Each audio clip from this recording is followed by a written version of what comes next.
Broadcast right now. Okay, we are here today to discuss about alleged Nigerian military to crack down on protesters. Children, seems that children are joining this movement, right, Austin? According to some videos that we saw on social media, children are also supporting this NSAS movement. So there is a kind of a report that a youth must carry Nigerian flag whenever they are protesting. Austin, overall, what is going on in the world right now? This NSAS protest gradually is becoming a kind of a nationwide protest. Nigerians in the diaspora as well are responding to the NSAS protest, and they are organizing the protests in different countries across the world. So this is big. This is big. When I was growing up, good evening, thanks for having me in the program.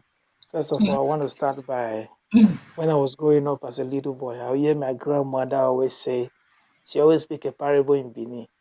She say, ah, we or if you and my father, Bishop, even used the word during our service this morning, Bishop David Oyedepo. He said, you never know a goat has a teeth to bite until you push the goat beyond the limit. What you are seeing right now is total frustration, where the youths are now turning back on the politicians. This is just a little. You see day by day as the day begin to go by, you see things are increasing every day. In our state, about 4 days ago, it was just only in Eko Sodi and the Uniben Aziz. But as we speak now, it's in Sapler Road, it's in Ring Road. I just heard from my friend saying now at Upper Mission, at what's the name of Upper Mission Extension, they just decided to take over. This night, they are over everywhere, covering everywhere. And I hear they said tomorrow is going to be a total lockdown in Benin. The truth is this, and we as a people, we are tired. If you're a Nigerian, you are not tired about what has been going on in Nigeria. It shows you don't have a heart. There's nobody that has a heart. There's nobody that has feelings, that is not fed up with what has been going on in our country, except only if the person is just wicked and heartless like them. You understand? We are blessed with everything. Nigeria is the most blessed nation in the world, but in both human and natural resources. Everything we are blessed. But for just 1% of the evil people among us to just decide to hold the whole nation hostage and be doing things the way they like, it's total madness. Total madness. And for those complaining that they can't move around, I quickly want to use this medium to tell them, this is not the time to complain, except only if you don't have the interest of we as Nigerians at heart. You staying at home or going about trying to do things for just some few days or for a month or two, as the case may be, it shouldn't be what you should complain about. What we are fighting for, what the youth are fighting for, is for a better Nigeria for everybody. Is it not a shame? As we speak now, a bag of rice is 40-something thousand. When they just pass minimum wage to 30,000, and yet so many civil servants cannot afford with the minimum wage that they upgrade to 30,000, that so many states are struggling to pay. It cannot still afford a bag of rice. And out of this money is what they are going to use. They are going to get transport fare from, pay rentage from, take care of because we don't have a health system in Nigeria. This is what they are going to use to take care of their health. And yet, it cannot give them a bag of rice, which is already 40-something thousand. And yet you are talking that people are blocking the roads. You don't want to go anywhere. Can't you stay in your house? If it takes you to walk home for 2 hours, walk. We are all in the struggle. Which one is more than this? What we are so suffering now, where we are not living like human beings, where the Nigerian government, the politicians are so they are so dehumanized the people that our people do no longer think well. This thing is something else. When they talk about a lot of things about the police, I work with the police when we were doing crime watch in EBS that time for some years. Whatever we are seeing the police they have been doing for over many years, this is the way the politicians are totally the way the police has totally dehumanized the entire police force or the entire security agent in Nigeria. Have you seen the so-called police barracks in Nigeria? With somebody that lives in those barracks, will the person still be able to think like a normal human being? The reason why you and I are thinking with our head intact and thinking very well, because of the place we live in the Western world, where we can go about our daily activities, we can think properly where things are okay, this and this, and the economy, everything is going well. Nobody does anything to try to put everything somehow. But what we are seeing over there, the barracks, nothing is going well. The dirty environment, everything, all that. If you even go to the state here, you see the way some of these police officers are treated, you cry. And when you over maltreat somebody for a very long time, that person will start behaving. You treat a human being like a goat for a very long time. What do you expect? That person will start behaving like a goat. You've been treating them like it's natural. Just like you as a woman. If somebody shows you love, treats you perfectly well, you begin to act like a woman, like everything you are like a human being to the person. But when the person mistreats you and begin to treat you anyhow, with time you begin to feel the person the same the person have given to you. Whatever you are seeing now in the youth is what the government has fed off with for over how many decades. So we are trying to pass back whatever thing they fed us with back to them. And whether they like it or not, this is just the beginning. They are only seeing once they've only seen less than 1% of what we can do. They've not even seen the 99 point something percent that is left. If they want anything, the Nigerian youth are ready to give it to them. Because the truth, if you see people can easily stay in the street and pray. If the Muslims are praying, the Christians are giving them security. The Christians are praying, the Muslims are behind them. This is the first of its kind in the history of Nigeria. They try to divide us through religion, to try through everything. But yes, we are telling them we can't be divided. Since our fathers and our forefathers kept quiet and not anything, this is the generation Nigeria has been waiting for. We are ready to take over. They said the youth are the leaders of tomorrow. And now is the tomorrow that they've told us. And now is the time we want to take over everything. Easily, I don't know. I don't even know. Any government or any system that has no value for human life is irresponsible. For the people who are complaining, is it not better to die through struggling for a better Nigeria, to the struggle for a better Nigeria, than to die when you are trying to be comfortable and you're not doing anything? It is better to die fighting than to die when you are not doing anything. Or die or die. Whether you fight now or you don't fight, you will still die when it's time for you to go. That's one thing people should know. There are people who sat down in their house where the strange bullets from the SACs or the army or one of the security operatives went to hit them when they were just sitting in their houses, sitting in their areas and all that. They died. These are people today, they are no more. But people struggling now, whatever happens and all that, these people will die as heroes. Because whether they like it or not, there are people who put themselves on the line for Nigerians. No nation, you don't negotiate freedom. You don't negotiate justice. You fight for true justice and you fight for freedom. No oppressor will ever give you freedom cheaply, whether you like it or not. Even Jesus Christ, who came to redeem the world, he shed his blood for him to be able to redeem the world. When God himself was the creator of the world, for him to redeem back the world, he said it's only because his son to die for us, even when he's the creator of the whole world. Go and look at different nations of the world today that things are going very well for them. At a point in time, people came out, stood up, and fight for the freedom, for the total liberty of the nation. You don't negotiate. So what the Nigerian government are talking about now, they'll come and negotiate. They are joking. Maybe they are thinking this is NLC or the TUC, where they call them and say let's negotiate. The next thing they put money in the table and they buy them over. No, this is not people. We are not the people who are ready to negotiate. We are people who want what we want, and what we want is a better Nigeria. And these old people, these old heartless and evil people who have called themselves political leaders, and these horrible members who call themselves honorable members of different, whether state or house or federal House of Assembly. These are not honorable members. These are horrible members of different House of Assembly. We are saying no to their bogus salary. We are saying no to their non-representation of the people who voted them into those offices. We want a total. We don't want change. We want a better Nigeria because the change APC has totally spoiled the name. That word change. What we want is a better Nigeria. We want a Nigeria that will work for all. A Nigeria where we will reform, where people can, where the son of a nobody or the daughter of a nobody can get a job without the connection, without knowing anybody. Body, A yes. Nigerian where somebody can become a governor without paying one godfather or the other before he becomes whoever he wants to become. A Exactly. Nigerian where they will not tell you where you need a 10 years experience when you are just less than 30 and you graduated to get a job. A Nigerian where we will not do what like the Osun State governor did when he did where a brother who won the Big Brother Nigeria.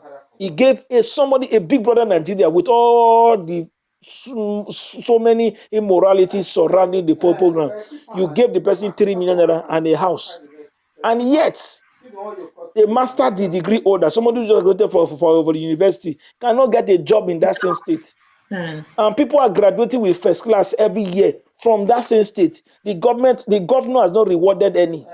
Somebody who went to Big Brother Nigeria after playing all sorts of foolishness that has no meaning, that has no economic value, that cannot even stand as a role model to young ones and all that. Then the governor gave 3 million and a house. This is not the Nigeria we want. A Nigeria where a president come and close the border in the south, in the east, and in the west, but open the borders in the north to Fulani herdsmen to be trooping into Nigeria. A Nigeria where you speak up to defend yourself, what is in our constitution, where you can defend yourself when you've been attacked, like the Fulani herdsmen attacking anybody. You see the government spokesman coming to tell you, Femi Adesina, telling us to surrender our land. It's better for us to surrender our land than for us to be killed. Surrender our ancestral land than for us to be killed. That's not the Nigerian we want. A Nigerian where in Zamfara, they can sell their gold directly. Where me, that is from the oil producing state in Nigeria, and those states, the government will have to take over our oil. That's what the Nigeria we want. We want a Nigeria that is fair to all. Because every trace of injustice anywhere in the country is a trace to injustice. It's a threat to injustice everywhere. So for us to be able to get true justice, you cannot get peace without true justice. That's what most Nigerians do not know. For us to get true justice, for us to get peace, for us to get equity, for us to get betterment of the country, it starts with true justice. It starts with true justice, number one. And it starts with when people offend and break the law, you deal with them squarely. It starts with treating people fairly and treating people equally. Austin, but what do you think? This protest going on right now, what do you think would be the outcome? The outcome. The outcome of it is that at the end of the day, if we as a people, the youths, do not relent and we continue with whatever we are fighting for, and we don't start with the way the government is trying to sponsor some kind of tout into the protest now to begin to create confusion, to begin go to the protest and create kind of nonsense and all that, because that's what they do. They said, according to this news, as alleged though, that Nigerian military are planning to crack down on protesters. Let me explain to you. Okay. Let me explain to you what they are trying to do. I'm a youth. I did politics, and I was also a journalist for over many years. Not just only in the sports. I often want to talk for even the crime area where we did Crime Watch. If you know the famous program Crime Watch, I was a person that worked with Festival for over many years before I left Nigeria. And I was a card-carrying member of the APC before I left Nigeria. Let me explain to you what they do, what these politicians do. Is there someone talking in the background? The news is very loud. Do you have anyone there? Okay, sorry, it was somebody knows your conference. The truth is that for what.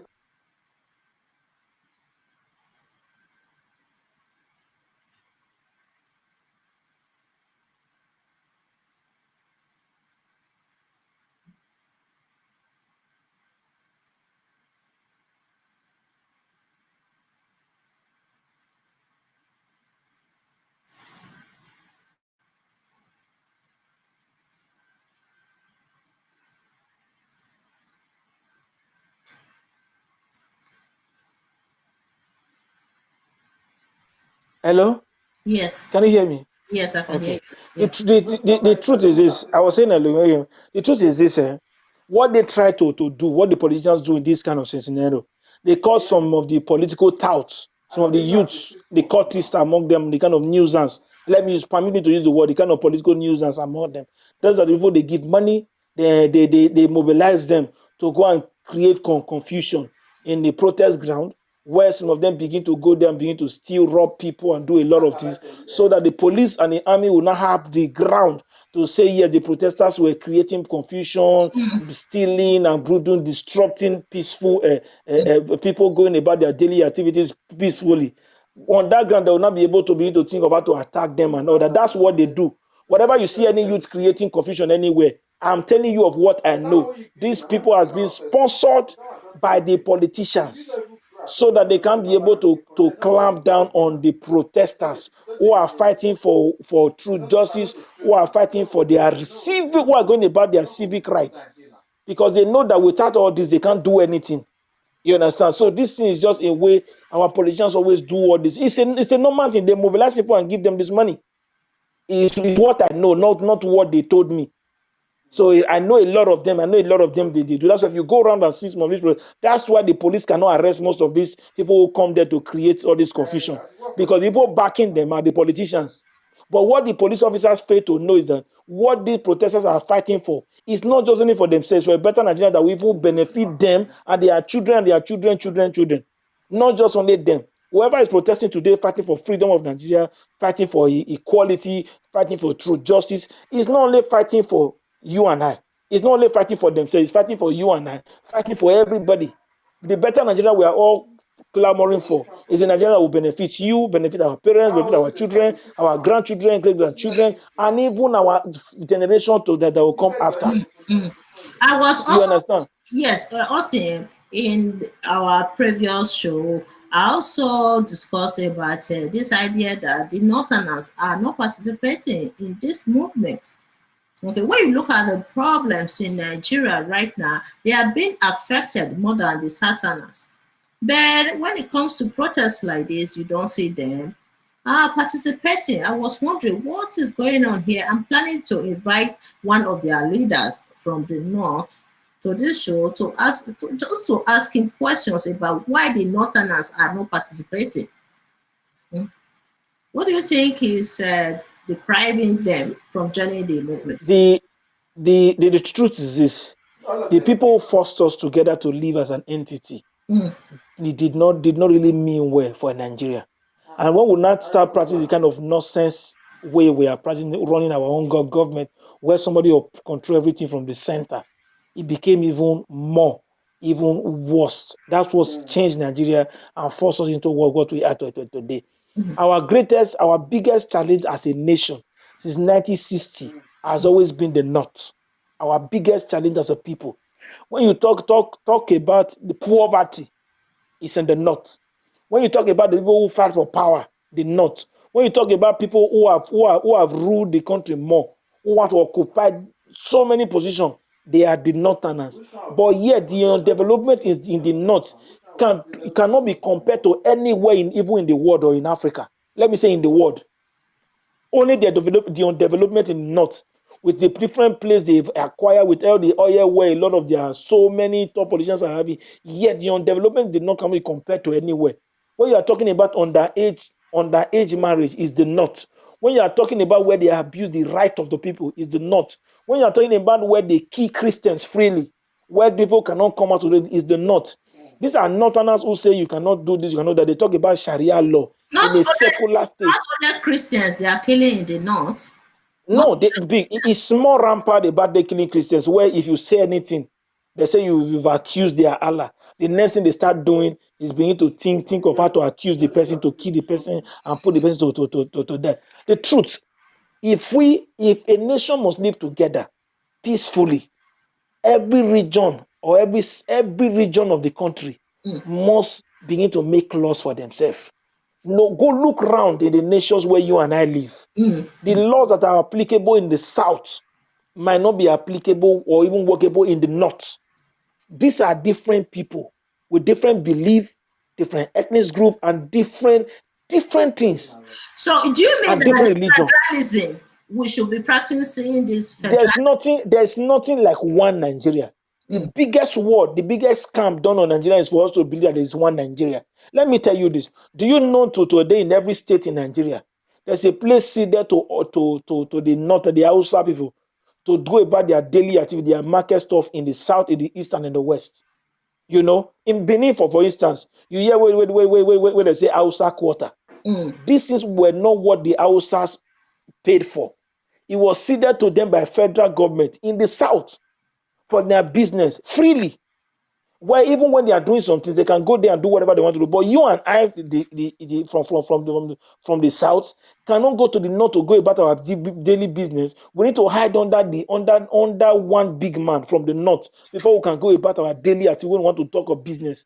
An Igbo man needs to get his own property, get a land, and get everything before he can do business in the north. So what you are telling me is that there's no equality, and nobody is more Nigerian than anybody. You understand? Nobody is more Nigerian than anybody. We are all one Nigerian. So if they are talking about one Nigeria, let us begin to do things properly. What we have now, there has never been one Nigeria since 1960. We and are as so we speak divided.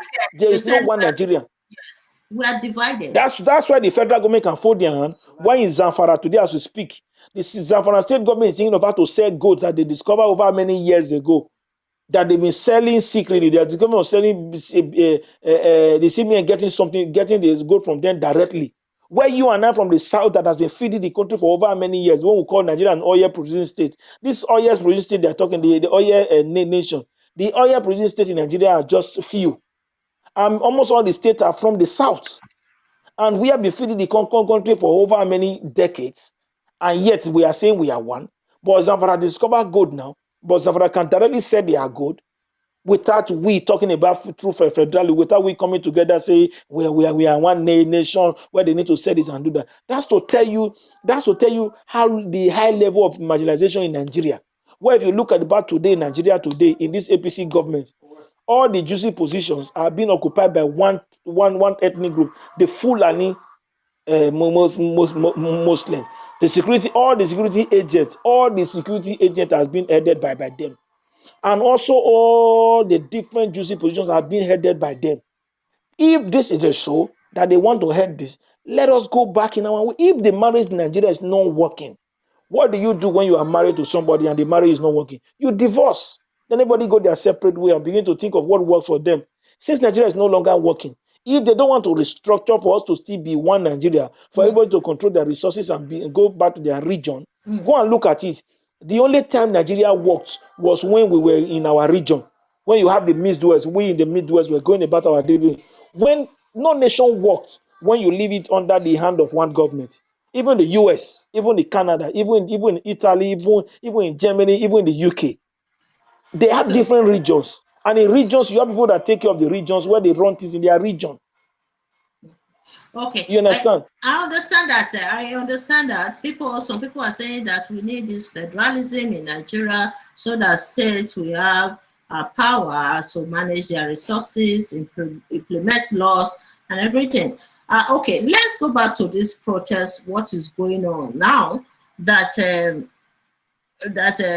Nigerian youth should always carry flag with them whenever they are protesting. So we are giving this awareness to our youth, wherever you are in the world today. If you are planning to join the protest, please try to carry Nigerian flag with you, especially those back home in Nigeria, because there's this news that Nigerian military are planning to crack down on protesters. We are not sure yet, but we are, according to what is going on, the federal government might try to reduce the protest, the tension and everything, because they cannot be quiet like that. Maybe they will do something to reduce the tension. So we are encouraging all our youth, especially those back home, to please buy your flag and carry your flag with you whenever you are protesting. Make sure that your flag is very visible, because this movement, according to what is going on right now, I don't think the youths are planning to stop the protests. They are not planning to stop the protest now at all, because they are demanding for other things in Nigeria. At first, they started with NSAS. So they came out with these 3 recommendations that the government should accept. But now they are trying to include other issues affecting people in the country. So they are adding like the electricity, lack of security, bad roads, many other things going on in the country. So it shows that they are not ready to back down right now at all, because it's like an opportunity for them. Outbursts. These people, they have been living in this anger for years. So it's a kind of an outburst that's now, no, enough is enough. We can't be quiet anymore. So we are encouraging them for security purpose to please carry their flag whenever they are protesting. So, Austin, you said some children also joined the protest, because one video I saw from Edo State, Benin City today, we saw some children, young boys joining the protest. So this thing is going viral all over the whole world. This is not about only Nigeria, because Nigerians in diaspora, even those who are not Nigerians in the diaspora, they are also joining Nigerians to protest against this NSAS across the world. So children in Nigeria, we spotted some children joining the protest. Like what you just said earlier, can you please read that comment for us again? The little boy who offered there was a little boy who sells snacks, who was selling snacks in Lagos, where they called him and they said they wanted to buy from him. He gave all his snacks out. And when they were trying to give him money, he said no. And he said something in Yoruba language. It's something is that, please, you people should fight for us so that we can go to school. And everybody became so, when I saw it, I became so emotional. A little boy, that boy should not be more than 10 or 12, which naturally should not be in the street even selling. Okay. You understand? So, yeah. For him to know that, yes, he gave out what he's selling, his snacks, and say, please. And when they say take money, he said no. That yes, you people should collect it so that you people can continue fighting for, so that I can go to school. Okay. That's to tell you that a lot of these young ones are totally interested in making something meaningful out of their life, going to school and getting something. But the truth is our government are so heartless. Not just that, they are so evil that they don't think of letting people live like humans. And that's why they can think of sending their children to different parts of the world to school. What we are trying to do now, especially we in the diaspora, we are going to move to a level where we will not longer be in only any house. Whoever their children is, the children of the politicians will begin to do something, taking their pictures and the picture of their parents, pasting in different places and call them criminals. And begin to think of how to expose them to the world. We need to start stigmatizing them, because they've done us so much evil. Their parents has done so many evil to us, where a lot of people left to where they can no longer live like human beings. So let us face their children who they send to Europe, to different parts of the world. That's what we need to start doing now. The schools they attend will take the picture of their parents, take their own picture, paste it in the gate, write a lot of things about them, begin to boo them in the streets. Well, until you get to that level, these things wouldn't change. Because what do they do? Do you know why our politicians do not care? Why they will never fix anything? I've been saying it before. They will never fix anything in Nigeria. They bastardize our educational system so that our youth will not be informed. That's why you see a lot of our youth, they are behaving without knowing anything. They bastardize our health sectors to keep the people and all that. They are not fixing our road because they don't plan our roads to create accident. A lot of accident and a lot of things we pray for witches and wizards causing that. No, witches and wizards do cause accident. That's a way. A lot of these accidents are caused by the bad roads. And these are not caused by witches and wizards. The real witches and wizards are politicians. The politicians. Who don't do our road, are collecting money. Exactly. They are the big witchcraft in Nigeria. So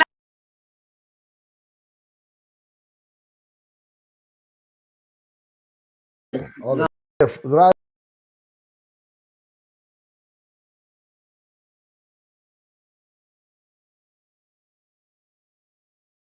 from the day we got our this NSAS issue in the country sudden years. So we are on live broadcast right now. Okay. So we are here to discuss about the NSAS protests. It's a worldwide protest because Nigerians in the diaspora are also responding to this SARS issue in the country. So we're here today to, look at the response from politicians in the country. There's this alleged that Nigerian politicians are planning to flee the country due to the tension of SARS protests. Nobody can tell. What would be the outcome? What would be the outcome? But I know this protest, something positive will come out from this, out of this protest. There must be change. This protest will lead to change. You understand me? But if it lead to the extent that those politicians will be leaving the country, I don't know yet. I can't really tell yet. But I know this protest will bring some positive change in the life of our people. Can you back up a little bit because you are too close to the camera like that so that we can see you? We cannot see you properly. Okay. So this is your name, Austin Igage, wounded civilian. Why the wounded civilian? Can you tell us and give us a little bit of background of this nickname? Who gave it to you? Okay. Me and my brother, my elder brother, when we were still in secondary school, I'm a musician by profession, you understand me? So then, I do political music, So what happened 1992, 93, this Abiola U12 election. It was my very first time, to vote, to participate in election, to vote. You must be 18 years before you can vote. Vote in Nigeria, yes. So that 92, 93 to me is a very special year for me. We were all happy we vote this time. And we voted for Abiola. And Babangida said, no, he destroyed the election. The results of the election was nullified. I know. I know. So the masses, protesting, it was the same masses that voted for Abiola that was also dying. We were protests all over the nation. So the rich politicians, some of them were, running out, flying out of the country, they hide in their safe zone. It was the masses, So to us, we feel okay. Then it was the military regime, the military and the civilian. The civilian is trying to take over power, and the military said no. But to us, it is not all civilians that are suffering. We are the wounded civilians. They are the masses, the poor people. They are the ones suffering it now. So that is how we got the name, the wounded civilian, because then it was about the civilians and the military regime. They were fighting for power. But it was the poor masses, the civilians on the street that, protesting, saying they must release Abiola. Abiola must be their president. So they are the one that was still dying, Okay, go ahead. Go ahead and continue with your explanation. Okay. So what happened 1992-93, the presidential election, the way the masses, protesting, saying they must hand over to civilian government, to Abiola, Babangida. The protest was really against the military. It was the military and the civilian. So it is not all the civilian that was feeling the pain. We have rich civilians. Them Abiola, all those rich civilians. So they were not the one dying. Those are the politicians. The politicians. So we, the poor masses, we ordinary people. So we were the ones dying, protesting. You understand me? So that is how we got the name, the wounded civilians. You understand me? So from there, from 94, we started bearing the name, the wounded civilian.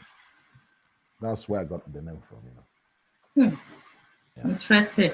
So this issue of SARS right now, what do you think will be the outcome? Because children are also joining the protests. And Nigerians in diaspora as well. Even yesterday, we attended the rally here in Toronto, Canada.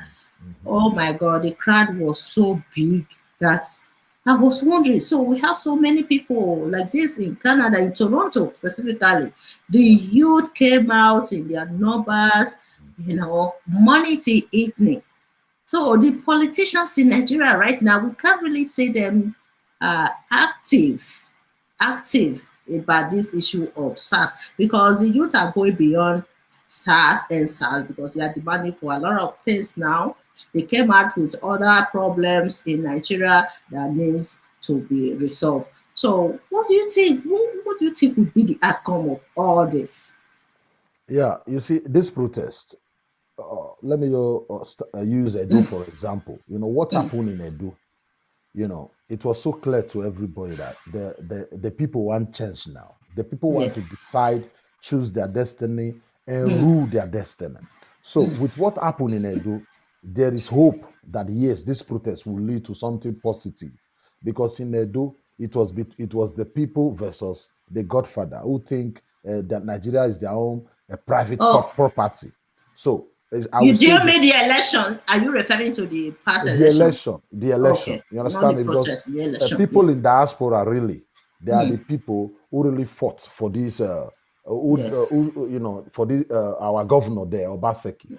You know, it was between the people versus the Godfather who thinks they owns Nigeria. The If few politicians, few, they are a very, few politicians, yeah. yeah. If the people of Edo State can defeat these people, you understand me? So I know there is hope that yes, this protest will lead to something positive, but we cannot really say we will get 100% what we are protesting for now, because it is the politicians who don't understand the reason why we are protesting now. People are protesting for good governance, you know, unemployment, poor electricity, no good health care. We are protesting for so many things. They just use this NSAS as a camouflage, you know, something, the reason why they No, are protesting. no, Police no, no. brutality. They started with the answers, but Uh-huh. yeah, It's gradually changing that now. is changing Uh-huh. its dimension right now, because Uh-huh. they are adding other things, Other things to it, yeah. other problems going on in the country to it. Now Uh-huh. that this, when you look at the answers, Uh, there's a root cause of answers in Nigeria. You know, yeah. the brutality, the Mm. police brutality, the SARS Uh-huh. killing innocent Uh, youth and everything. So they are uh, looking at it from the uh, root cause of this mm. problem. That's why they said, no, this is not only about answers About anymore. answers. Let's look at the root cause of this problem. Let's look at the corruption in the system, everything as a whole. Mm. So that's why the protest is not ending right now, And because they are exactly. demanding for more and more every day. Exactly. The politicians in Aso Rock, they are pretending not to know what we want. You understand me? They think it is about answers. Either they are pretending that not to know what this answers is all about. It is not about SARS alone. It's not about SARS alone. It's Yeah. about education and economy reform, not about Mm. SARS alone. It's about restructuring. It's about Restructuring. debt accountability. You know, all this borrowing. What are you borrowing money for?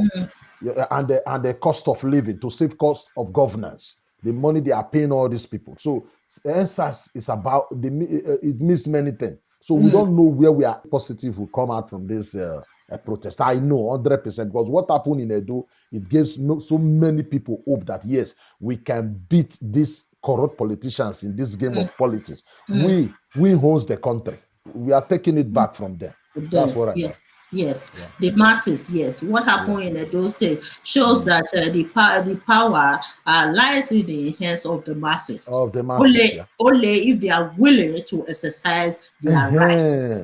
If they Not are to willing give to. up, not to give in. Yeah. So as we were saying, continue. You off your phone and on it, right? You did that. Yeah. Okay, Yes. Yeah. I think it's perfect now. Mhm. So what this protest, what we are going to gain from it, or where we are heading to, nobody can tell. Yeah. You understand me? We have to me, we have to keep encouraging each other. You know, telling our people not to give up, since you know what you want. But where how it will be, if maybe we will send these old politicians in Aso Rock packing from Aso Rock, we take over everywhere. You know, I don't know yet. I don't know. It depend. Now that the politicians, I mean, the poor masses, the masses in the north, they are not part of what really yet. Yes, that's what So I was telling you this morning. That how yeah, come the Northerners are not participating in this movement of NSAS. When you look at the problems in the northern region of Nigeria, it's even worse than those in the south. Why is it that they are not responding? The Boko Haram, the Fulani herdsmen, the killings and everything going on in the north. And these people, they are mute to this movement. I was wondering, I said, okay, I will bring someone from the northern part of Nigeria, one of their leaders, to answer this question for us. How come they are not joining? Are we kind of dividing ourselves here? Nigeria is not a united country. It's not a united country. The tribalism, especially this government, Buhari, this tribalistic kind of government. You understand me? Today, it was on the news. They said they are holding meetings. They are holding meeting concerning what is going on in Nigeria. The president, the Senate president, and the speaker, Bajamila, and Lawan, the Senate president. So, you see, if the president, for instance, is a Fulani man, the Senate president, for instance, not supposed to be another Fulani man. And you say, and I know that the speaker is a Yoruba man. In a country where we have over 200 and something tribes, it don't supposed to be like that. You understand me? So, whatever, this is not the first time they have been holding meetings. The result, no result. They hold meetings for themselves. At the end of the day, things remain the same. So why am I saying this? Is to show that Buhari is running a nepotic style of government. All the chief security in that country, Nigeria, all Fulanis. Talk about military Fulani, police Fulani, even INEC Fulani, custom navy Fulani. What about labor? The other day they were saying they want to hold a nationwide protest. The head of labor Fulani, EFCCO or Fulani, Minister of Finance, everybody there is. This is a Fulani style of government. If you are practicing a nepotic or running a nepotic government like that, people, they are deceiving their people. The people in the north, they believe in one thing. They believe God bless you so that you bless me. That's what they believe. They believe they are rich politicians. God make it like that. God bless them for them to bless them, blessing them by giving them food. So this lack of education is there. They believe as long as a Fulani man or a Muslim man, not just a Fulani man, a Muslim man is in power, it means everything is okay. Hello? Yes, I can hear you. Yeah. Okay, it means everything is okay. That's what they believe in the north. This tribalistic behavior, character, they are the north, we are south, is always there. It's there right from the day we got our independence. So they will not come out yet. They will not come out here. It will take abundant mercies of God for them to open their eyes. This protest is not against Buhari. This protest is not north and south kind of protest. This is a protest. People are tired. People are tired. They're tired. The cost of living is getting higher every day. You go to the market, you can't buy anything. A few days to October 1st, our Independence Day, the president increased fuel price. And he know that he's going to make a speech that day. And still he increased fuel price. And to defend himself, he is saying Nigeria buy it the way they are buying it in Saudi Arabia, with the price they are buying it in Saudi Arabia. How can you say things like that? How can you say things like that? When coronavirus is ravaging the world, you understand me? People cannot even walk anymore. People are restricted, their movement, mobility. You see? And we are increasing fuel for them. Fuel again. And you are comparing us with Saudi Arabia. Saudi Arabia minimum wage is about 800 and something euro. That is almost 300 and something thousand naira. Your own Nigeria minimum wage is 30,000. Let's go up to $100 or 100 euro. Then why can't you increase salary? You keep for a year, Buhari increase fuel price 3 times a year. It is not fair. They do this thing because they have their people defending them. They know there is nothing that the people from other region can do when their people, when they know that their people will always accept any rubbish from them. So, For now, they are not part of us yet. But I know some states in the north, they are protesting. State like Benue, Plateau, I think other like Zamfara, I don't know yet. They are joining us. And in this protest is not about north and south. For that, we don't care if they really join us. I don't speak for the protesters because I'm in Europe. I know that I know what they want. I know the passion. When you see them protesting, you know there is passion. You know they know what they want. Yes. Nobody care about anybody now. Whether you want to stay indoor, be crying there, Nigeria bad, or you want to join them on the street. Nobody really care. We cannot say because the northern masses are not with us, then we'll go home. No, let us remain on the street. This might lead to dissolution of power. This protest might lead to restructuring Nigeria. Okay, let the North have the kind of government they feel like, just like regional kind of government, the one that, like the government Oyibo left for us.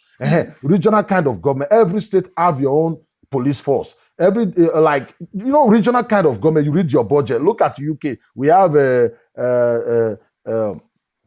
what is the name of this country? Decentralization, right?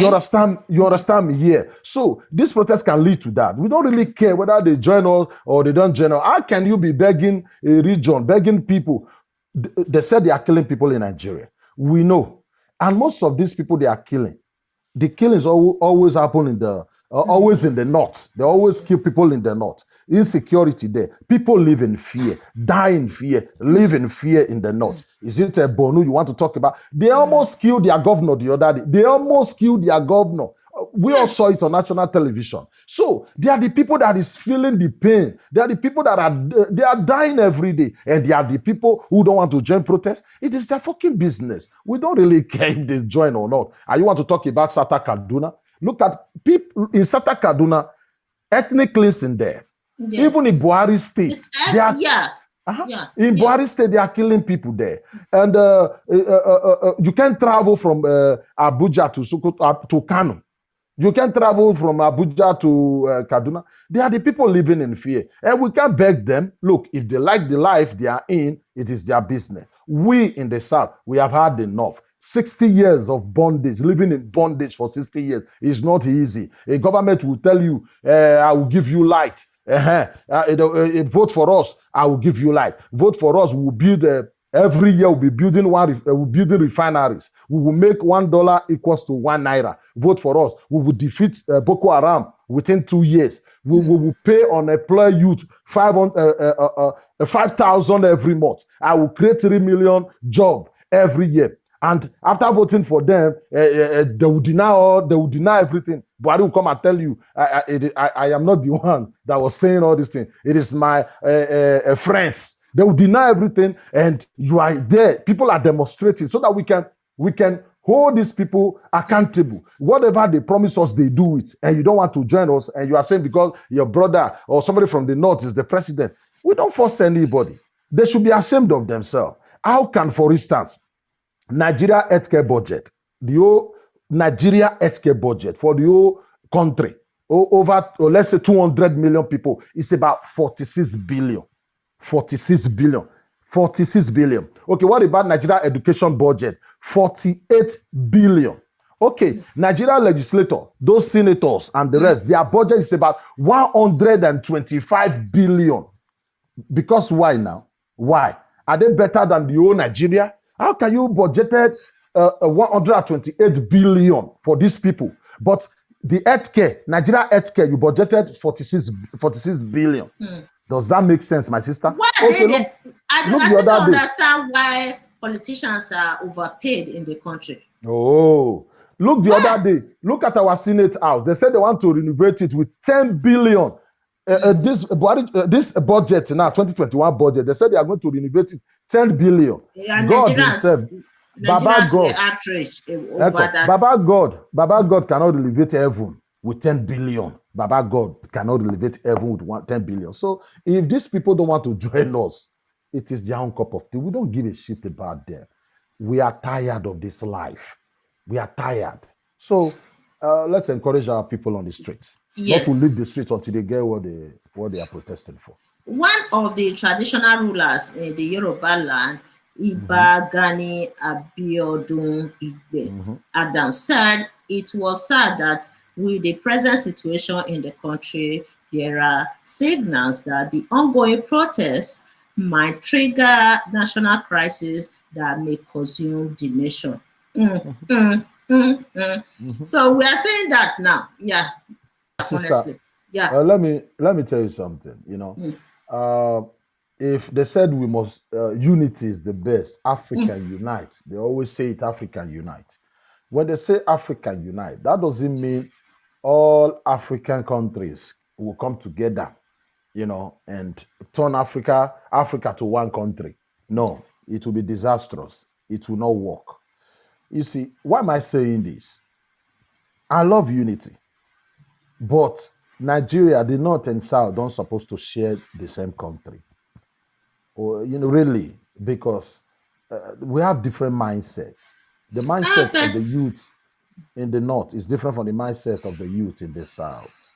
You see, somebody like Buhari don't even supposed to be a who counselor. are we to blame? Who are we to blame if not the colonial people that came to, join all of us together? The colonial people did that, so we have been living like that. If we cannot coexist in peace and harmony, I think we have to find solution to it as soon as Yeah, possible. For me, I, I'm mm, not I'm not protesting for I know, division in Nigeria. One the I one know, Nigeria. I However, the know. one Nigeria, where everybody will have the Mm, equal share of the yeah, resources. That is what yeah. I'm protesting for. One Okay. Nigeria bear equal share. So you cannot expect one part of the country to be protesting, dying for this Uh, movement, while other parts will be there just watching. When the change comes, it will be applied to the entire country. Why should some part of the country be left behind during the struggle? yeah, sister, there is somebody like me, for instance. Mm. I support the idea of, let the North stay on their own. Sorry to say this, let the South stay on their own. It happens in Germany, West Germany and the other parts, everybody stay your own. Say, because we don't have the same belief. Like I said before, the mindset of the people. Can't you see? I think day before yesterday, somebody said from the north, how can you protest? We have had enough. Hey, you said you hands us. They have hands us. What are you still doing on the street? The way he was talking, you will know he's saying all this thing because he's some tribal man. He's the president. They interviewed Senator Shehu Sani yesterday. He said, if Buhari if maybe Buhari is not the president of Nigeria, Buhari would have joined this protest. Buhari himself would have joined this protest. So telling people not to protest is an insult to the people. People are suffering. You are telling them not to protest. Let me tell you something, my sister. You see, you said they were talking to Buhari. Really, Buhari was smiling. Yeah, it was He valid. was smiling. What are you smiling for? People are on the streets protesting, saying enough is enough. And they are telling you what is happening in Lagos. You are smiling. It is because Buhari know in that country they are different. It is not one Nigeria. It is 100 Nigeria. We are not one. That's just the truth. Can't you see? People are protesting in the south, saying end South. SARS is killing them. Not that this protest is not really about SARS. It's about the cost of living. It's about insecurity. It's about unemployment.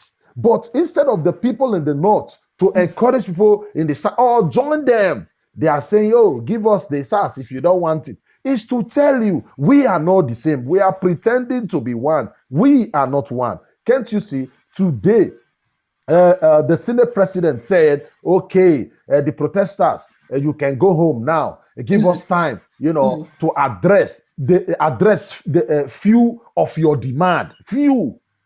So they don't know what is going on. They think it is business as usual. They tell the people go home. Don't worry.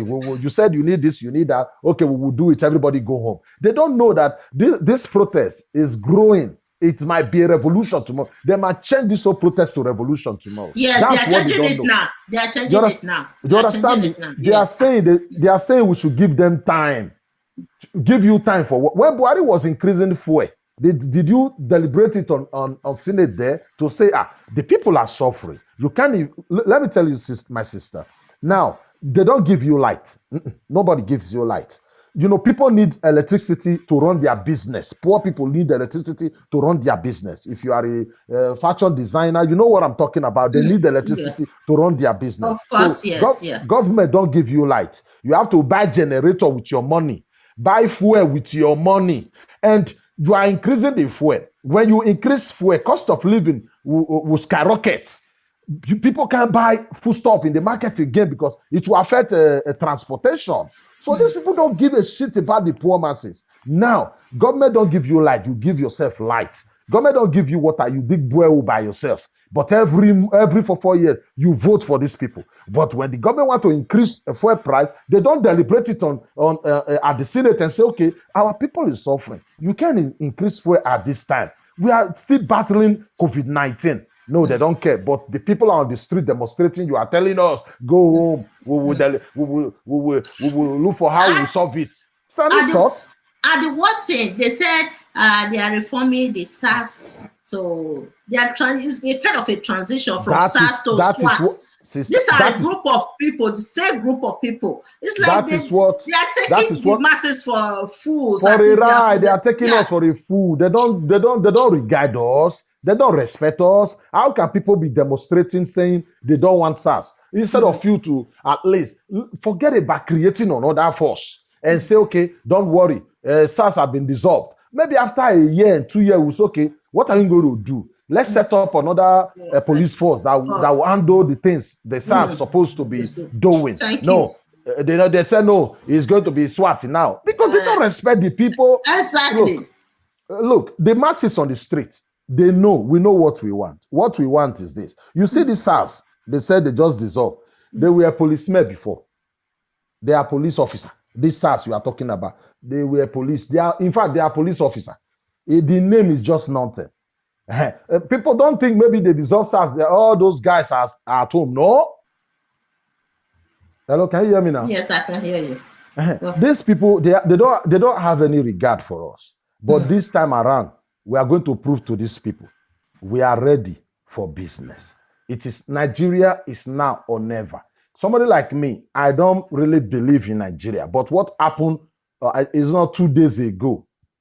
At least gave me hope. The way Nigeria, that night, that candle night, not a do election, that candle night, the one they gather together to remember their fallen comrade. The people SARS have been killing in Nigeria. What happened Lekki in Lagos? I shed tears. I never believed the youth can be so united. That night gave me hope. That's the reason why I'm even talking about we can change things in Nigeria. I am like, to me, Nigeria, there's no hope in Nigeria before. It is this protest that is even giving me hope. We can still change things. Let me tell you something, my sister. Can't you see in the Southeast, we have different groups from the Southeast agitating for their Biafra, stuff like that. You see, look at this protest now. You see how people from the Southeast, people of the, Southeast people, see how they are celebrating. Everybody on the street without carrying any flag. This group that is agitating for Biafra in Igbo land cannot even pull that kind of crowd. Look at how they are celebrating. Are you still there, sister? Yes, I'm here. Can't you see how everybody came? That's to show people are ready for change. Because of this protest, it's not protest of selfishness. People are just, you want to do something that will benefit you alone. No, this protest is to make life better for everybody. So this protest will grow. It will grow, but where we are heading to yet, I don't know. But I know it will grow. It will grow bigger to the extent it will become. There's something I want you to know, sister. You see, Senate President, like I said today, said, "Go home. Give us time. To talk about, or we need time to address your demand." You understand me? I said, no problem. You think he's talking to fools, where you go home. No. And they are planning that they are going to roll out military tanks, to oppress the people. That would be their greatest mistake if they try it. If they try it, that would be the end of night. I'm telling you, let them try it. They think, let them try it. This is not the kind of protest you say, oh, it is the shy Muslim, kill them, shoot them. The rest country will say, oh, it's not our business, no problem. Oh, it is the Igbos, the Biafrans. Kill them. It's none of our business. No, Nigerian government will not try that. They will not try it. They will not try it. That will be the end of that country. They try. That will be the end of that country. They will not try it. They dare not. They dare not, because that will be the end of Nigeria. We will let them know. Our legislators, they are the elected SARS. They are the SARS. We are saying we don't want. They are the SARS. They are the SARS. You understand me? So there's something about this protest. The reason why this protest is so unique. On Friday, I saw Muslims on the street. Muslims praying on Friday. Is it not 2 days ago? People were on the street. That makes this a protest unique, because it's not about religion. Your religion is irrelevant. It's not about your tribe. Who give a shit about your tribe? Your tribe is irrelevant here. We are the same people here, and we all have one common enemy. Our leaders, they are the enemies. Yeah. They are our enemy. And let us unite together. No tribe can do it alone. No region can do it alone. We need to come together in one accord. That's the only way we can discipline these people. These people who think Nigeria is their private property. Buhari is not aware if he's the president. I don't think he's not conscious of the situation of the country. He's not conscious. Okay. Honestly, the way he was responding to the governor of Lagos State, after watching that video, I said, are you sure President Buhari is conscious of what is going on in this country? Why should you be laughing? Are you joking with me? Youths clutter the streets of Nigeria, and the youths are being killed by opposition. We don't really know who are killing the youth right now. So you are laughing over this. So I realize that I'm not sure if this president is conscious of what is going on in the country. Honestly, let's be realistic about this. Okay. There is something about protests. You see the protests of Sudan. Their president rules them for almost or over 30 years. A lady like this Aisha Yusuf started it. Before you know it, a president who thinks he is God, who have been ruling them for over 31 years, if I'm not mistaken. He is in jail now. Now, what about Hosni Mubarak of Egypt? A protest, somebody will just start it. It begin to grow.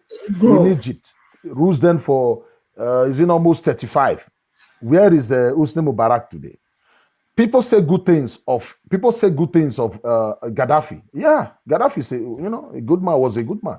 But one thing is clear. Gaddafi ruled his people for 40 years. When the people started demonstrating that they have had enough, they want him out. He's supposed to at least give them democracy. You ruled them for 40 years. You were trying to, when you are gone, your son will take over. That spoil everything. The country is not for you alone. You took over office through revolution. I am not trying to say Gaddafi was, to say Gaddafi is not a good man. He was not a good man. No, what I'm saying is the African leader, greediness. When it is time for you to go, you go. That is what is still affecting Buhari. You ruled that country before in the 80s. What are you doing there now? Exactly. What are you doing? Why can't you resign tomorrow? It's greediness. Greediness. That's what I'm talking about. He don't want to relinquish power. He don't want to relinquish power to those who are capable of managing the country. If they killed Buhari, when Buhari ruled that country when he was 31, I'll be 32 years. Now, yes, it was under 30s. Yeah, under 30s. When he ruled that country, Nigeria. Tell me, a man, official age, they said is 78 now. That's according to official age, because they said he was born 1942. Okay, and some people are saying he's more than that age, and I believe, you cannot really tell when he was born, I believe. His Somebody that health don't have impact. certificate. No, you know that Buhari has been very, very sick. So the Mhm. health impact and everything is accumulating right now. That is why sometimes when he's communicating, you can see that it's affecting him. He's sick. But because of the greediness and selfishness, he don't want to relinquish power to someone who can manage this country properly. You have the vice president there who can take care of Nigeria. You know, when you look at Osinbajo will be more capable and fit to manage Nigeria. But he don't want to. He don't want to. Look at him. They were communicating, telling him what is going on in the country, that youths are being killed in the street. He was laughing because I don't think he can even comprehend reality, what the governor was telling him. So he was just laughing. It's Sister, laughing about something that's supposed to be. Sister, last year during the election debate, you remember what happened now? When the lady were, asking him something, it was Osinbajo that was defending him. They will talk to him, he will face Osinbajo. They will talk to him, he will face Osinbajo. To the extent, the whole country witnessed it. The lady said, Osinbajo, I am not asking you this question. Let the president say something by himself from his brain. Why can't you just allow the president? I'm asking the president, you are replying me. The whole country, we are aware of it. It's to show. Can't you see all the English? The governor of Lagos State, telling Buhari this. I don't think Buhari understand. If you watch that video very well, when he talks to Buhari, Buhari will look at some people behind the camera to explain to him. Nigeria is finished. Somebody like Buhari don't supposed to be not even a chancellor, and is the president. Okay, let me tell you something. He made a speech a few days ago to address these protesters. Did you know? He was reading it from the scripts. It was a script, reading it, telling the people, hey, all this meaningless speech. How can you, a president, the year 2020, and protest in your country? You can't say something from your heart. You can't talk to you. It's like they are your children. You can't tell them, oh, my children, as your president, I know your pain. I know the reason why you are on the street. Talk to them direct, heart to heart. Not reading stupid. I don't want to be using all this kind of abusive words. It is unfair. It is unfair. It's to tell you, it is because of Nigeria is not united. Nigeria is not a nation yet. That is the reason why they will say, oh, it is the northern turn to rule. It is the southern turn to rule. So if the north bring cow, everybody must accept it. If the south bring lizard, everybody must accept it. If the north bring a carpenter, we must accept it. Now, look, that is the reason why I don't believe in Nigeria like that. I know you can't disintegrate a nation without a war. It must be either dialogue or war. We don't need war. That is what I keep telling our Biafra people. We don't need war. We can't afford any war. A lot of people will die. Now, hello, are you still there? I'm here. Okay, so we need to use our brain, especially restructuring. That is the reason why somebody like me, I'm agitating for restructuring. Restructuring. Let the South or the Southwest choose the kind of government they want inside Nigeria. Use what we are getting from my region to develop my region. This style of government we are running in Nigeria, it is cheating. You understand me? This style of government encourage corruption, encourage nepotism. This style of government encourages nepotism. There is no way in a country like Nigeria where we have over 200 something tribes. The president, Fulani, the vice president, because vice president must come from the south. So Fulani, Osinbajo is just there. Lawan, the senate president, Fulani, the head of, can't you see, a few days ago, Bruta said they are with the president. Who is Bruta? Who is Bruta? Who is Bruta? Bruta, the head of army. Oh, okay. Army chief of staff. Bruta. Did you know that this Bruta, supposed to be sacked by now with the way people are dying in Borno? It is because he have a special relationship with Buhari. Buhari kept him there. This same Bruta in Zaria, they said this Sunni, not Sunni, this Shia Muslim in Zaria, in Kaduna, they blocked his way. Then sent army there. They killed over. Just few months after Buhari took over power, they killed over 1,000 people in Zaria and buried them at randoms in the bush. Oh, now, Lord. Are you not aware of this? No. Look, now they buried these people there. Even it is Femi Falana, the lawyer Femi Falana, is the one he cried for over a year, saying no, he's going to report them to international court. They swept everything under the carpet now. Now, they accused this Bruta of corruption. They said he owns mansions worth billions of dollars in Dubai, in those Saudi Arabia. They said his salary, how did he be able to afford or build that kind or buy that kind of buildings, mansions? He owns a company where they train snakes. They swept everything under the carpet. The Senate have called this man and say, Buhari, since they are killing people in the north, he is a soldier man, and there is no result. We are pumping billions of money. They are saying they need this. They will pump every year billions. How are they spending this money? They went to America. They said they want to buy autocrat and helicopter. Up to today, the money, how they do it, where is the helicopter? Nobody's talking about it. Buhari kept this man there. That is the reason why they kicked out the former Senate president, Bukola Saraki. They said it's not working with Buhari because when Buhari will bring budget, he will say, okay, this is how much we are going to spend this year. They always tell Buhari, how are you going to spend it? The one you brought last year, come and give account of it. They said no, they must keep them out. They put this one now. Senate President Lawan. Hello, guys. I saw some comments here that in Benin City, they burned down the prison, Oko in Benin City. So, Mr. Daniel will join me on the show in the next 30 or 40 minutes to discuss about what is going on in Benin City. Okay, don't worry. I saw the comment. That is why I just want to let you guys know that I know what is going on in Benin. I know people have been sending me messages, calling me. So we're going to discuss about what is going on in Benin exactly. Hoodlums attack the prison in Benin, and according to what we heard, they allow some prisoner out of the prison. So we don't know what happened between the hoodlums and the guards in the prison yard. We'll come back in the next, before 1 hour's time, I'm going to be here live with Mr. Daniel from Benin City to discuss about what is going on in Edo State, specifically Benin City. All right, guys, just hang in there. You will see us coming back soon. Meanwhile, let me finish playing this video for you guys, okay? And if today is your first time of watching our shows, please try to subscribe to our YouTube channel. Just hit the button and subscribe, okay? See you guys later. I just want to get ready, then we'll come on here.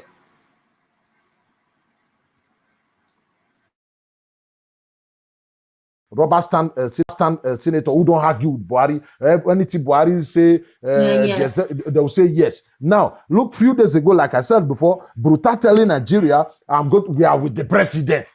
In every country, this military is supposed to stay neutral. So that when civilians are fighting like this, the military people will say, if you don't do this thing well, we will take over. We will not allow this crisis in Nigeria. But in Nigeria, we have a military that is solidly behind the president. Because the head of military now is a Fulani, Buhari, the president, a Fulani, the head of police, a Fulani, Navy, a Fulani, Custom, Fulani, your INEC, the INEC boss, Fulani, EFCC boss, Fulani, Labor, Fulani, name it. In a country, is it in a country where we have over 200 something thousand tribes?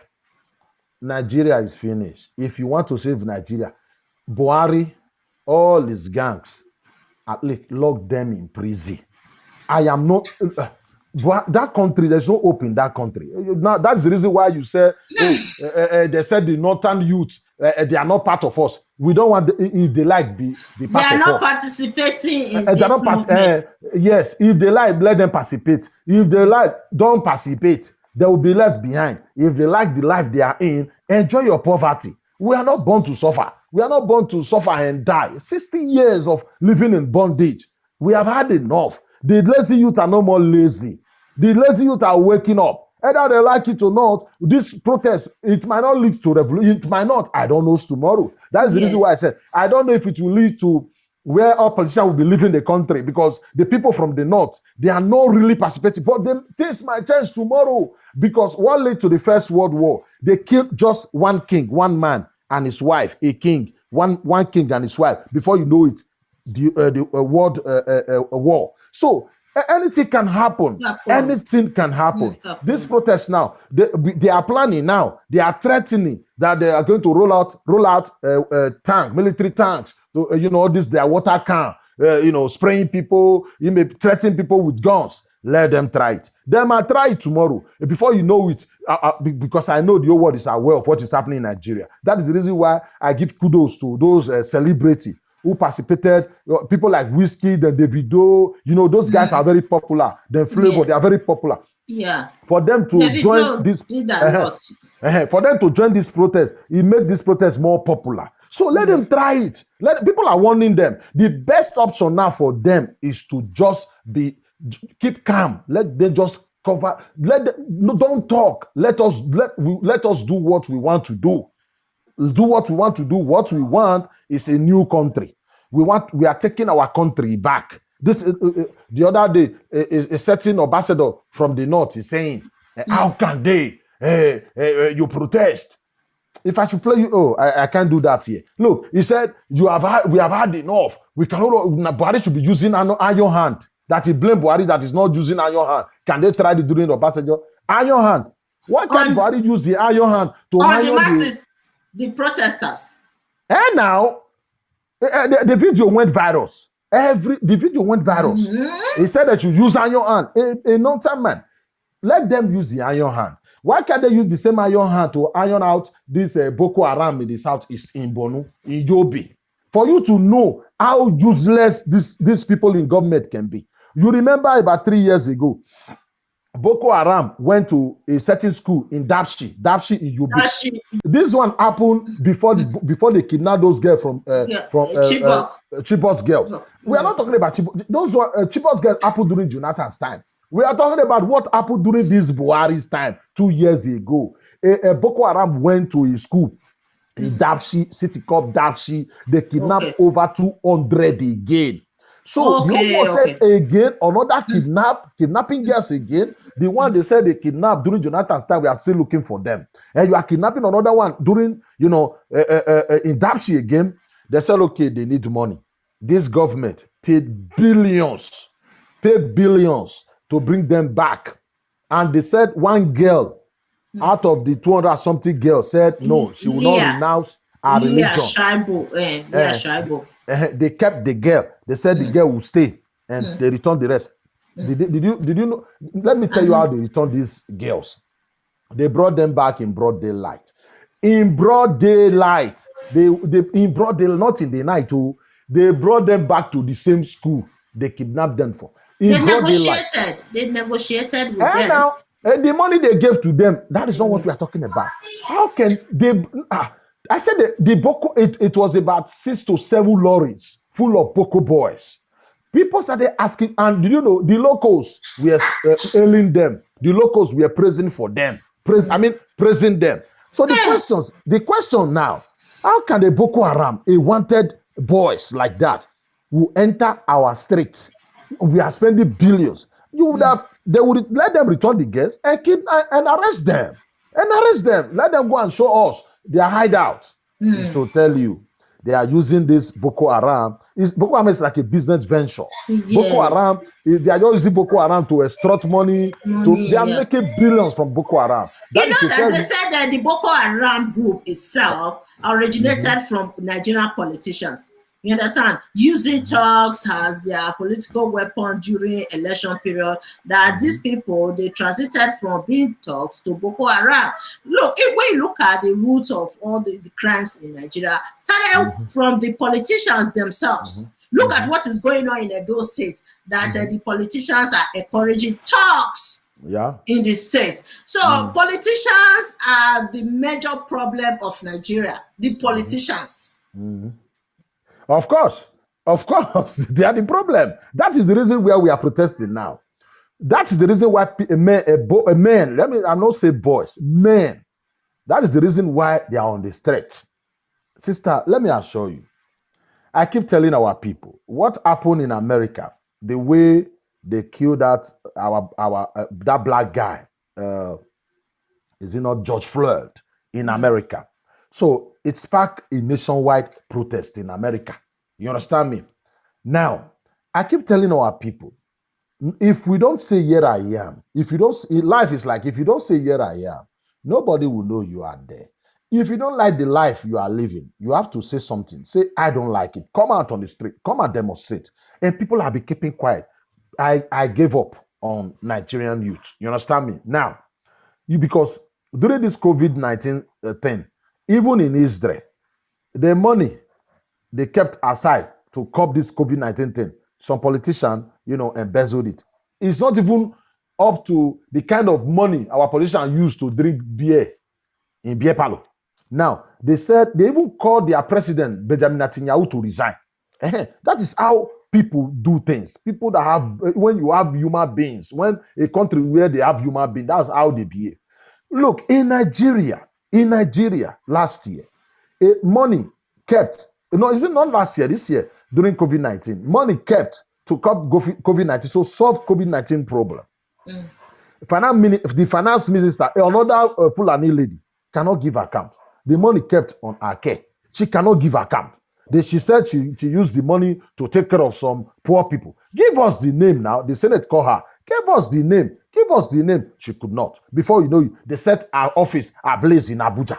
So then I asked the people, what are you still waiting for? Let us close this nation. Lock everything, stand still. Let this woman come out because she's a Fulani man. Fulani lady. Buhari, nobody asking. That money just go like that. So that is the reason why some of us think there will never be hope in Nigeria. And what is happening in Nigeria is what I've been praying for. And I use my time talking about that lady. So what is happening now is what I've been praying for.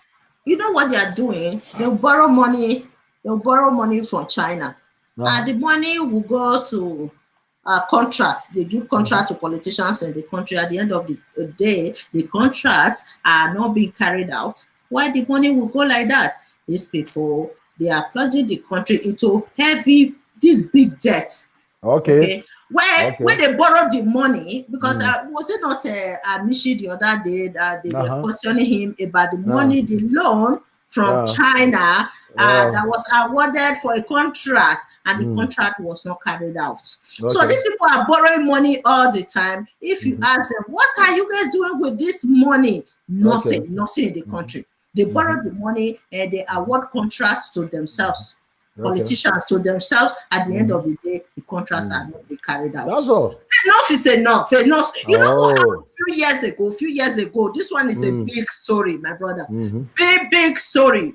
Nasiru Arufai, the governor of Kaduna, came out publicly on national media, national media telling Nigerians that they financially compensate Fulani herdsmen to stop the killings of innocent civilians in the northern region of Nigeria. So just few months after they offered the compensation to Fulani herdsmen, the Fulani herdsmen, because you know what is going on, so they came out again terrorizing, killing people. When he was questioned about what he did with the money from the federal government, that was, used to compensate this Fulani. Hey, he said it's just these people who are killing people in the northern region, they are just bandits, not the Fulani herdsmen.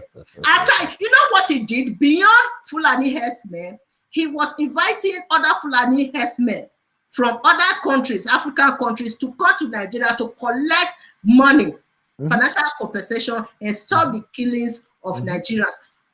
Look, if you want to watch the video, check Nebo TV. I did a documentary based on this. Nasiru Arufai himself was saying it, not me saying it right now. He was calling Fulani herdsmen. You know that they said some Fulani herdsmen came from Niger, other African countries to Nigeria, that they are responsible for the crisis, the killings going on in the country. So in this case, he was calling them to come to Nigeria to come and collect their financial compensation in Nigeria. How dare you?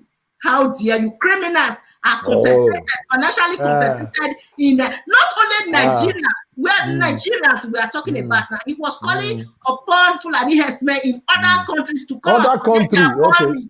My God, I said, so Nigerians, they watched this video and they were quiet. They were mute to this. How dare you? I say, oh, these people. You came out on national TV telling Nigerians that you use the federal money from the federal government to compensate criminals. Most of these Fulanis in power. Most of these Fulanis in power. The reason why I said, if they not join us in this protest, if they like, join us. If they don't like, it is their problem. They'll be left behind. Let them enjoy the poverty. You see, most of these Fulanis in power, they are not Nigerians. Most of them are Burkina Faso citizens, Niger citizens. Yes. They are from Chad. They will cross border. Immediately they cross Nigeria border, they begin to talk down on us. Their brother, like the Fulanis in Nigeria, they see Fulanis from Mali as their brother more than we in the south. The Fulanis in Nigeria see the Fulanis in Niger as a brother. They see them, they are more close to these people than us, they share country with.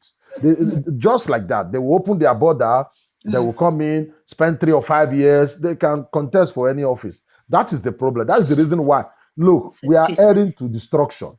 We have to do something about this country. The only way the Fulanis in the north, the people in the north can stop this nonsense is to say restructuring, dissolution, not just dissolution of power, regional government, southwest people. Decentralisation. You understand me? Have your own premier or your own, live your life there. Use whatever you are getting from region to develop your region. So let them, if they like, let them open their border. Pack all the Fulanis out in that country, Nigeria. The government will say the Fulanis that is, coming here, killing them in the south, they are not Nigeria, they are from Niger. That's what they're saying. Can you imagine? They said they are not Nigerians. Yeah, that's what Nassim Arufai said. Arufai said that on a national TV. He said they are not Nigerians. That they organize a kind of a committee to do investigation over the Fulani herdsmen. And if you say, okay, see this Fulani that is killing our people, they are not Nigerian, then label them terrorists. Then they said no. But we have to give them land for Ruga. If we must stay alive, give them land for Ruga. Yes. What kind of nonsense talk is that? That bill was denied. They denied the bill. I know it was. Look, you see all these our brothers in the south that is agitating for self-determination. Know that people like me, I support division, really, because it's like we are forcing ourselves to live together. We don't reason the way we reason. We are not the same people, really. We are not the same people. We are not the same people. We are not the same. If not the colonial people that brought everybody together, prior to the colonization of Nigeria. Sister, we cannot blame the colonial master, really. They are the people who join us together by, it was not by force. It was not that we are not the same people. Yeah, there's something I want to make clear. Yes. Yeah, there's something I want to make clear. They did not join us together by force. I don't think it was by force. Okay. We agreed, we signed and say, okay, we can live together. They did not join us together by force. Leaving us, they said, okay. Who signed it? Who signed it? That is what I'm talking. Yeah, go ahead. Wait, that's what I'm talking about. Listen, the year 1914, the amalgamation. I think somebody from Southwest, that's the Yoruba man, signed. 2 from the North, 1 from the East, Southeast, and 1 from the, I think, Akwa Ibom area. About 4 or 5 people signed. You understand me? That, okay, they can come together. But I don't think it is by force. It is what we signed. They did not sign at gunpoint. And again, 1960, they were still with us. When they left 1960, they did not force us to say, okay, you must be one Nigeria. We have the right to say, no, we don't want. Even the people in the north, they were saying they were not even ready for independence. They were not ready that Oyibo can still stay. It was Will in the south. I was saying, Oyibo, come and go, come and go. Really, go and, if you read it, they did not beg to share the same country with us. That is the reason why. What is happening in Nigeria? I blame the colonial master, but we will not blame them for everything. They joined Indian together. Indian, Pakistan, they were all together before. They said, okay, since we don't like each other, the Pakistan said, okay, I want to go my own way. We can separate. Yeah, we can separate. Even Bangladesh is not Sri Lanka, separate from Pakistan also. So they join us together doesn't mean we must live together and die together. Let us think of, if we don't want to live together, I love Nigeria should be one, really. Not that I hate Nigeria. I stand for the one Nigeria. I want Nigeria. Not that I hate Nigeria. You understand me? But when, okay, people are fighting and saying, why can't we all join together, North and South, and say, politicians, if you promise us good roads, but in a country, number 6 oil producing country in the world, and they are planning to go and borrow another money now to fund this 2021 budget from China. Okay, they are crying that the Senate should pass it so that this president can go to China and borrow. This is a government. I'm coming to the mineral resources in the north and south. I'm coming to them. A government by now. After 60 years, Nigeria should be electing a president that can accelerate our economy. There's a president, whenever they need money, they go to China to borrow.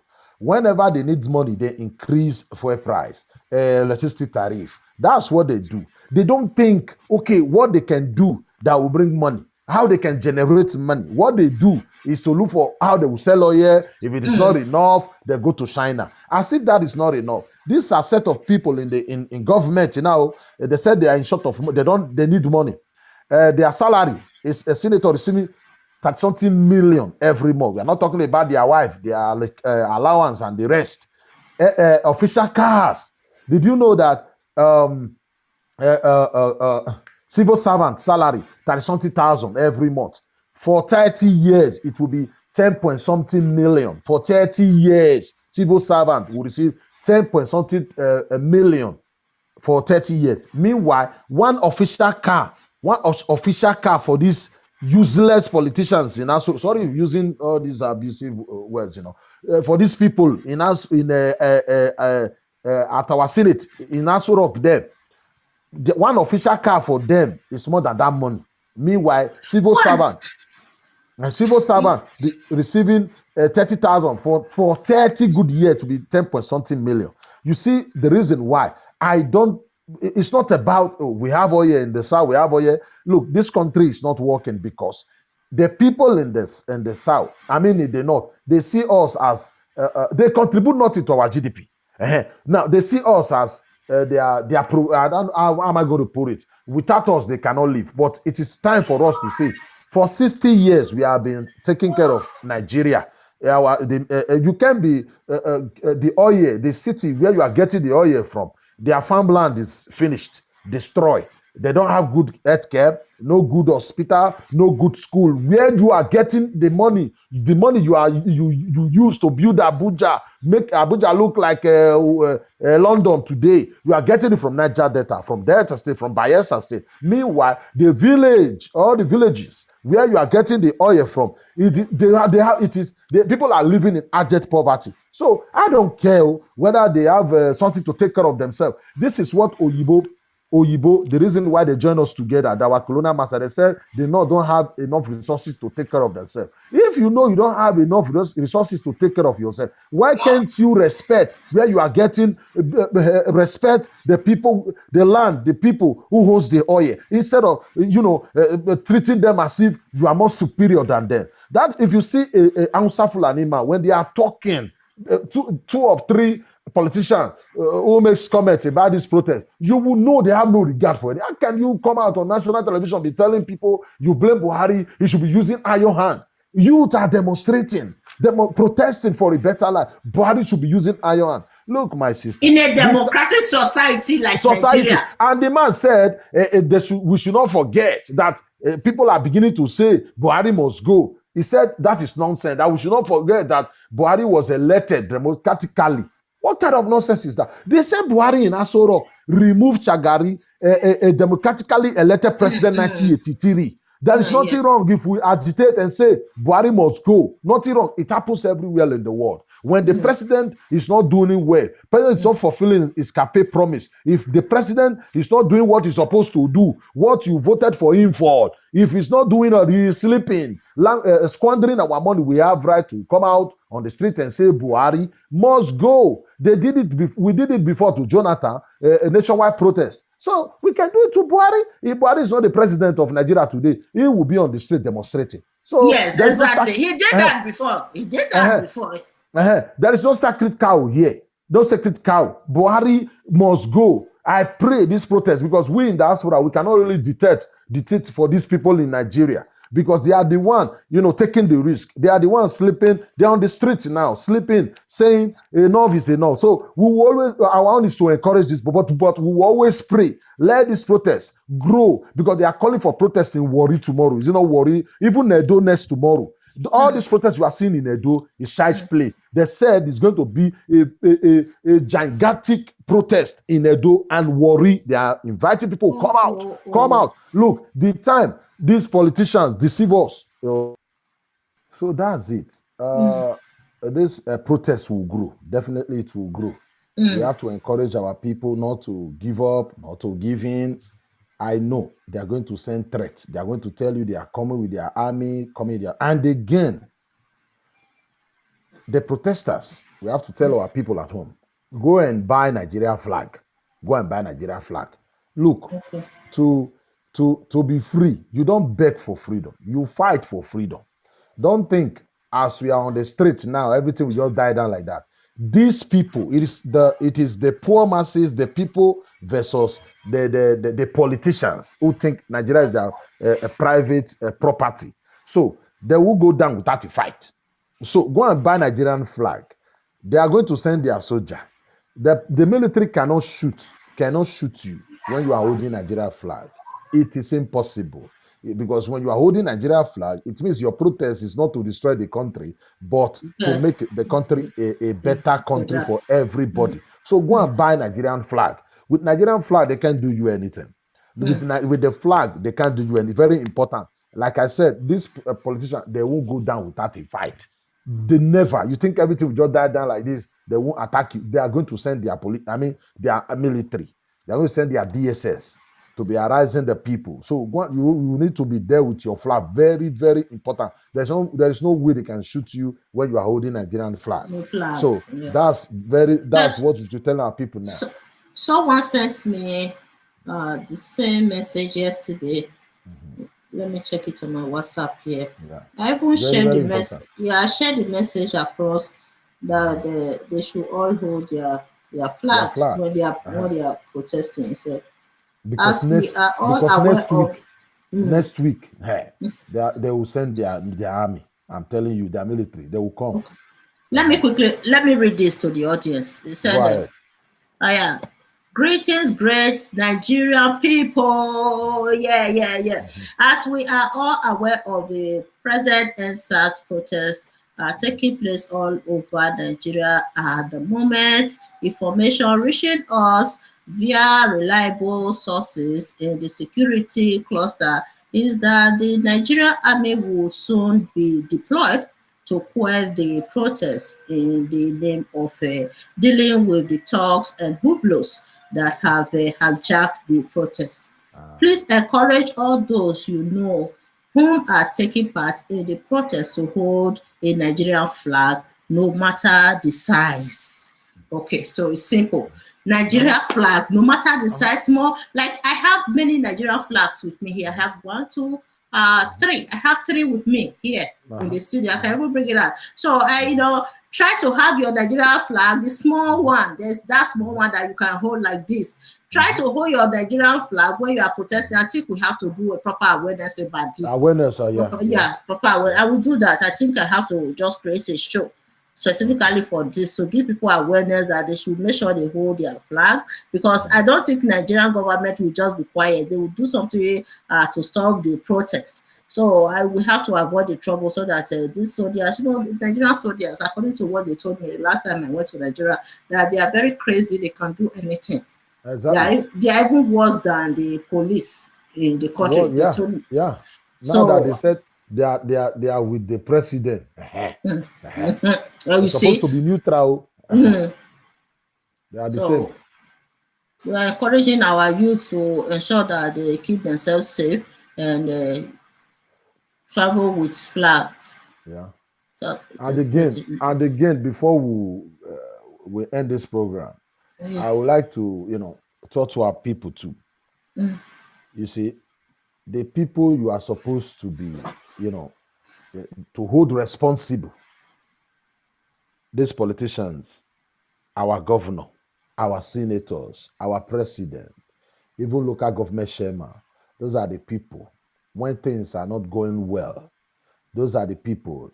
If you want them to, if you have bad routes, we'll hold them accountable. If you need good school, good education, good health care, so the people in government, they are our enemy here. If, for instance, people in government using the money they're supposed to use to build infrastructure, they are giving it to people, because of election, they want to be governor. Let's say, for instance, our politicians, they are the main problem, not our how am I going to put it? Uh, Ordinary people in our street, in our village, in our community, the politicians are giving money to and saying, okay, tell your people to vote for me. And we should hold our politicians accountable.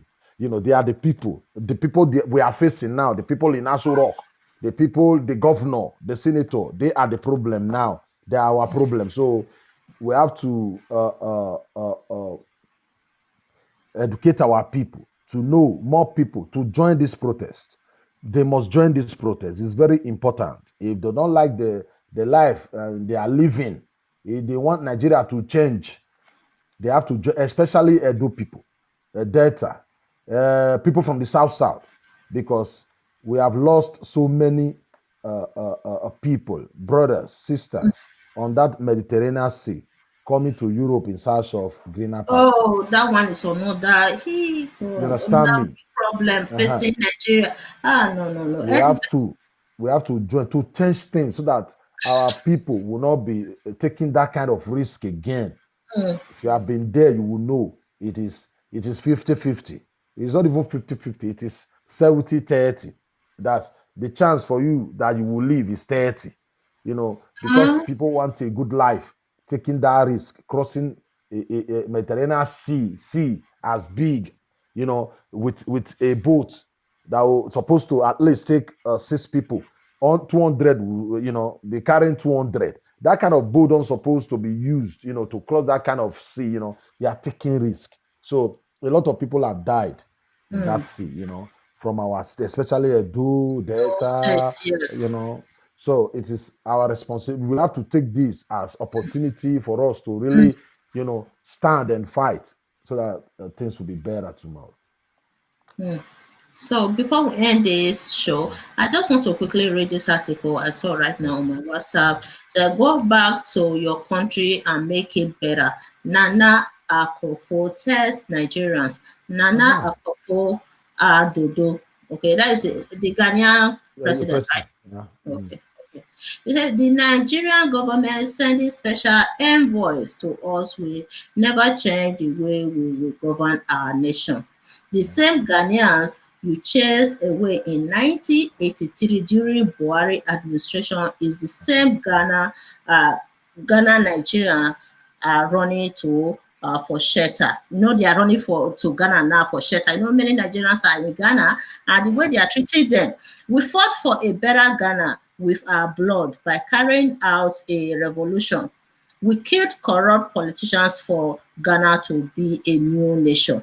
Nigerians are being chased in South Africa, Kenya, Senegal, UAE, all over the world because of failed governments. Buhari has never won any elections in Nigeria. The election between Goodluck Jonathan and Buhari was manipulated. The government of Nigeria is a disgrace to democracy and justice in Africa. We, ex- we expect Nigerian youth to wake up from their slumber for a better Nigeria. I'm not Okay. sure if this Uh, one was, for that president. Who knows? So I You know, don't. I'm not sure it's the one that The knows this. Ghana president cannot say this. Yeah. I doubt it. But Mm. again, there is something we have to. Nigerians, they can doctors, anything. Uh, Nigerians, but I know that for sure it's written by a Nigerian person. This is not uh, Senegal but there is government. something we have to clarify there. Mm. They said Nigeria Mm. kicked Ghana out in the early 80s. No, When Buhari was the president. Nigeria kicked Yeah, Ghana out. Ghana out. Mm. No, it was Ghanaians who kicked us out first. Ah, Yeah, in the 60s. In the 60s. During the okay. war. After the Okay. war. No, not in the 60s. The war ended 1970. Between 1970 and 1971, the Ghanaians kicked Nigeria. Things were so rough in Nigeria after the war. They kicked us out first. Because nobody talks about Okay. that. That. If you Google it, you will see that they kicked us out first before 1983. So we have to, history Okay. now. We got to straight it, Go Yes. and Google it, you will see it. I will Google it. Like the other day about Adaka Buro story. Adaka, I Google it. I find out that this story is truth. So I will Google it. We don't talk about that. We don't know. Majority of us don't even know about You this. don't even know, yeah? The Yeah. Ghana government kicked Nigerians out of their country before the Ghana must go happen in Nigeria as well. So Exactly. we need to know our history. It happens when Ghana, when a Rawlings, Raleigh was the head of state or the president of Ghana in the early 70s. And he handed over again before he became the president again, Oh, okay. I don't know And anything now about. he took over power, later he handed over to civilian again. Yes. I think I saw that. Yes. He later came back. You understand me? So and the civilians, they were not ruling the country properly, so it came back again. It's again, like yeah. So it happens before Raleigh took over power as a military man then. So it was Ghanaian that kicked us out of Ghana before. It's like Nigeria retaliated in 1983. But I know that all these things is not good. You're supposed to accommodate each other.